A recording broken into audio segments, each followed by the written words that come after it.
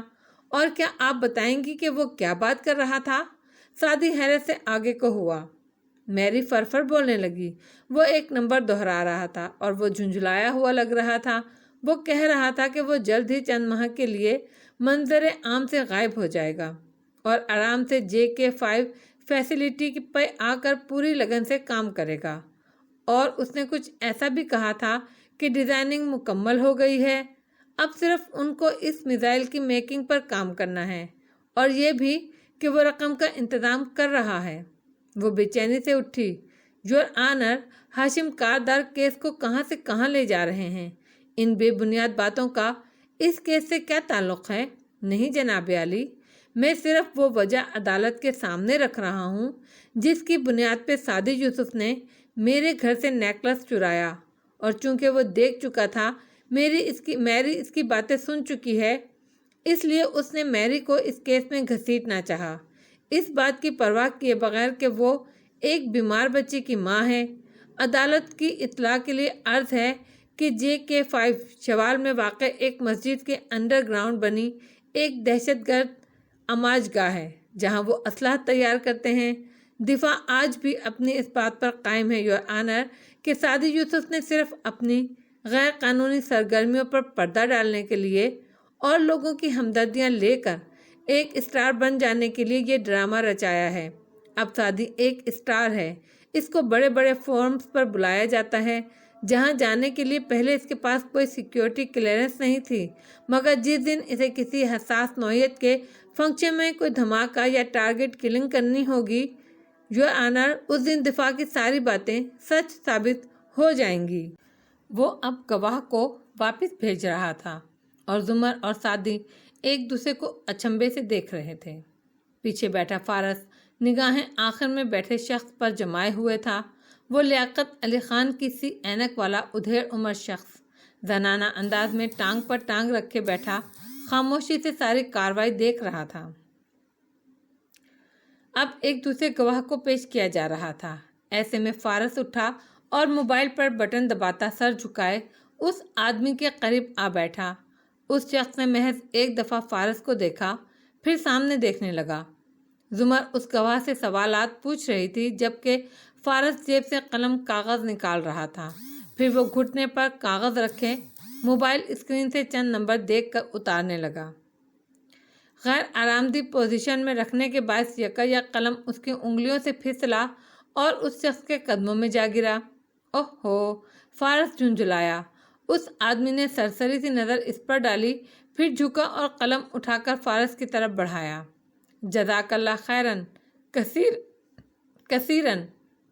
وہ مشکور سا قلم کو کونے کنارے سے تھامتا اٹھ کر کھڑا ہوا اور اپنی چیزیں سنبھالتا باہر کی جانب بڑھ گیا۔ باہر نکلتے ہی اس نے ایک اور پلاسٹک بیگ جیب سے نکال کر احتیاط سے قلم اس میں ڈال کر سیل کیا۔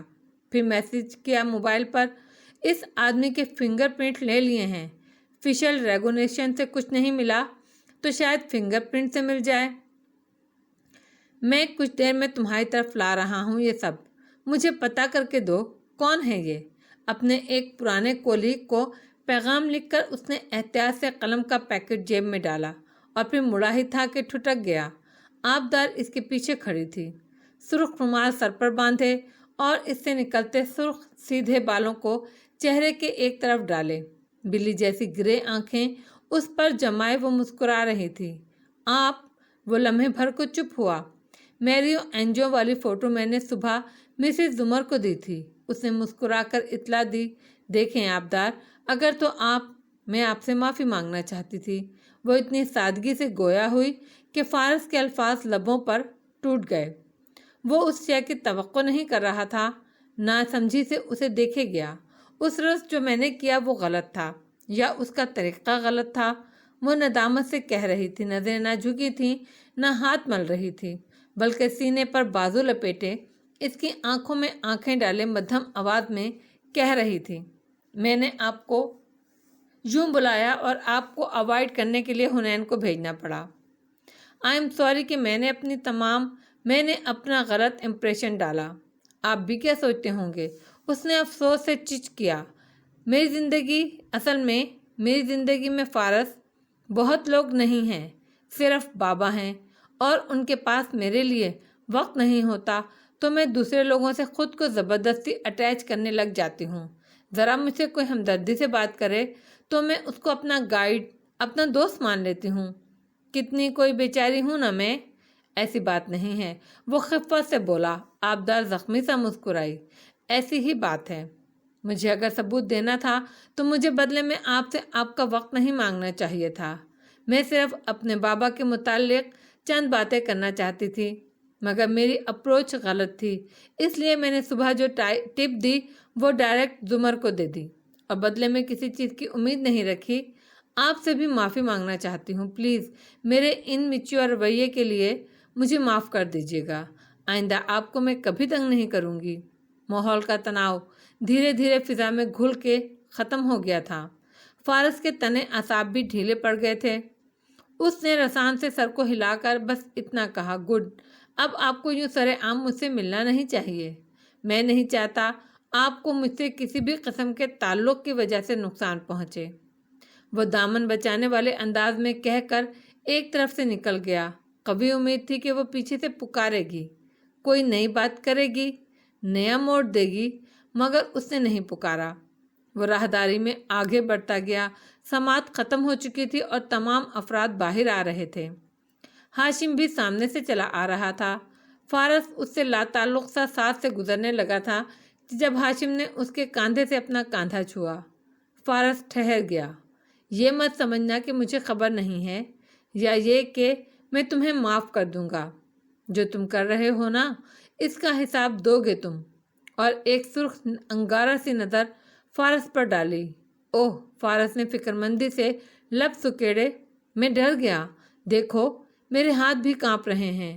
ہاشم خاموشی سے آگے بڑھ گیا تو فارس نے سر جھٹکا اور موبائل نکالتے ہوئے قدم مخالف سمت بڑھا دیے۔ پارکنگ لاٹ کی طرف بڑھتی آبدار مسکراتی ہوئی سوچ میں گم چلتی جا رہی تھی، جب پیچھے سے کسی نے اسے کوہنی سے پکڑ کے موڑا۔ وہ جھٹکا کھا کر مڑی۔ سامنے جواہرات سرخ انگارہ آنکھوں کے ساتھ اسے گھور رہی تھی۔ جو تم نے کیا ہے نا، اس پر تمہاری جان بھی لے سکتی ہوں، وہ زخمی سا غرائی۔ آبدار نے حیرت سے اسے دیکھا۔ میں نے کیا کیا ہے؟ بنو مت، مجھے کہا وہ ویڈیو ضائع کر دی ہے اور خود ہاشم کو دے دی۔ مجھے میرے بیٹے سے دور کرنا چاہتی ہو؟ اوہ، آبدار نے چونک کر اسے دیکھا۔ ہاشم نے دیکھ لی وہ، مگر میں نے اسے نہیں دی۔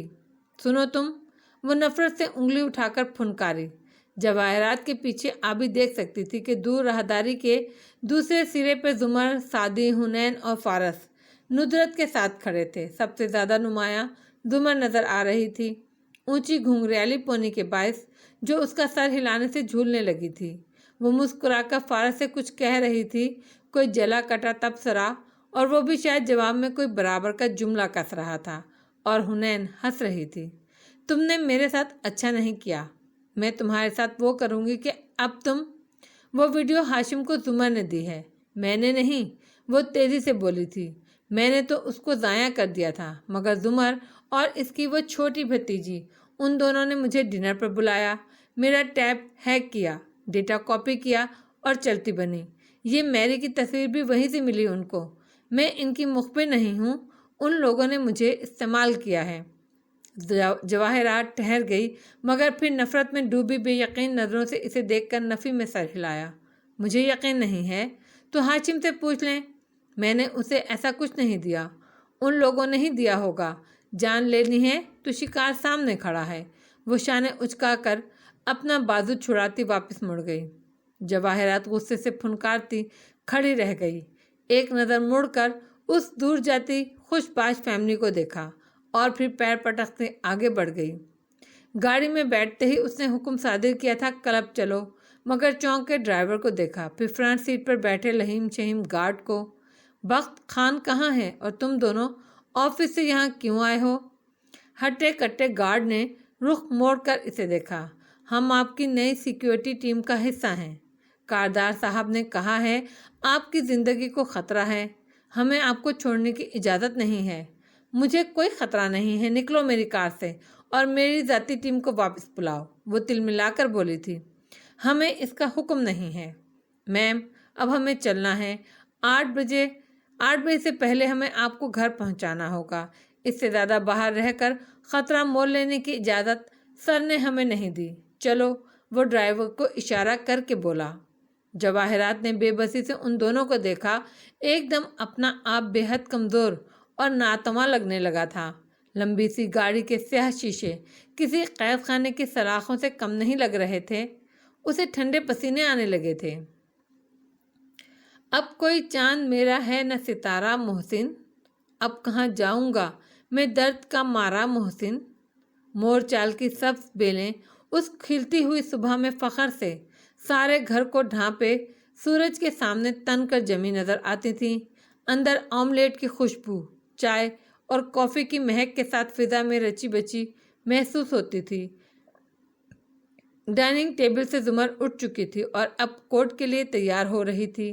فارس کو جاب لیس ہونے کا طعنہ دینا اور نئی نوکری ڈھونڈنے کے لیے غیرت دلانا بیکار تھا۔ وہ ڈھٹائی سے سست روی میں اپنی کافی پی رہا تھا جب سعدی نے اس کے کاندھے پر ہاتھ رکھا۔ اس نے گردن اٹھا کر دیکھا، سعدی تیار سا کھڑا تھا۔ چلنا نہیں ہے؟ کار اسٹارٹ کرو، میں آ رہا ہوں۔ ڈرائیور کب سے ہو گیا میں آپ کا؟ وہ خفا سا کہتا جیسے ہی پلٹا۔ سامنے بیٹھی ندرت نے آنکھوں سے فارس کو اشارہ کیا۔ فارس نے جواباً سر کو خم دے کر تسلی دینے والا اشارہ کیا۔ چائے کے گھونٹ بھرتی حنین نے مشکوک نظروں سے دونوں کو دیکھا، پھر سعدی کو پکارا، بھائی، امی اور ماموں آپ کے بارے میں اشاروں میں… آؤچ! ندرت نے ہلکی سی